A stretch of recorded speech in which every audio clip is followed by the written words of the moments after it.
আওয়ামী লীগকে নিষিদ্ধ করা একটা দাবি উঠেছে হাইকোর্টে, সে অফিস থেকে এটার প্রতিবাদ করা হয়েছে, এটার বিপক্ষে দাঁড়িয়েছে।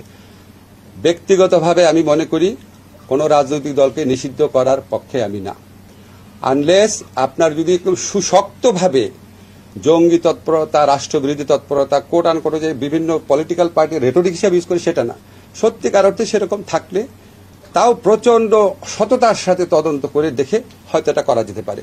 জেনারেল রুল হিসাবে আমাদের সংবিধানে সংগঠন করার স্বাধীনতা আছে। আওয়ামী লীগ বাংলাদেশের স্বাধীনতা সংগ্রামে নেতৃত্ব প্রদানকারী দল, বিভিন্ন গণতান্ত্রিক সংগ্রামে এই দলটার অবদান ছিল।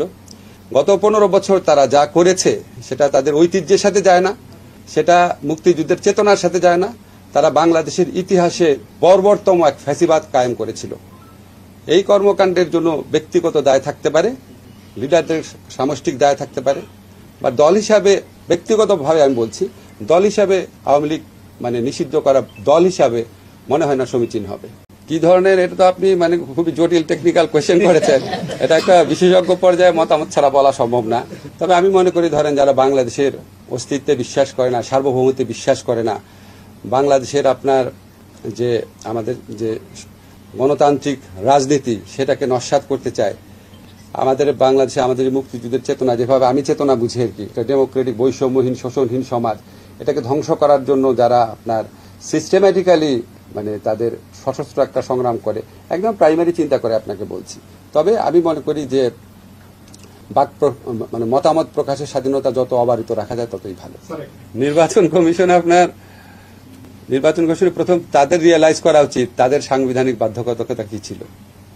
ভুয়া নির্বাচন করা তাদের সাংবিধানিক বাধ্যবাধকতা ছিল, তারা আগে নিজের বিবেচনা করুক। ওই যে নিজে আপনি আচরি ধর্ম আছে না, তারা প্রথম আত্মসমালোচনা করুক, তারপর দেখা যাবে। উনার প্রধান নির্বাচন কমিশনের একটা লেখা দেখলাম, উনি এখন কি স্বৈরাচারী অগণতান্ত্রিক সরকার বলছেন, করেছেন না সমকালে, বলেছেন না? না, উনি আগের সরকারকে কি ঘোষণা করেছেন, স্বৈরাচার বলেছেন না? তাহলে উনি তো উনার আগে আত্মসমালোচনা করা হচ্ছে। এই স্বৈরাচার সরকারটা আসছে কার অভিভাবকত্বে? উনার অভিভাবকত্বে। যাই হোক, এটা কোনো দরকার কি দরকার না, এটা উনার কথায় আমাদের উনার কথাতে আমাদের পরিচালিত হওয়ার কোনো কারণ নাই। আমাদের যথেষ্ট আইন বিশেষজ্ঞরা আছেন, আমরা সবসময় সবকিছু দিকে দৃষ্টি রেখে এটা করব। আর আমরা সবসময় বিশ্বাস করি ডক্ট্রিন অব নেসেসিটি বলে একটা কথা আছে। তারপর আপনার আমাদের সংবিধান পরিবর্তনগুলো কিভাবে হয়েছে সেটা নিয়েও কোর্টে মামলা আছে। এখন এই বিষয়ে মতামত করার উপযুক্ত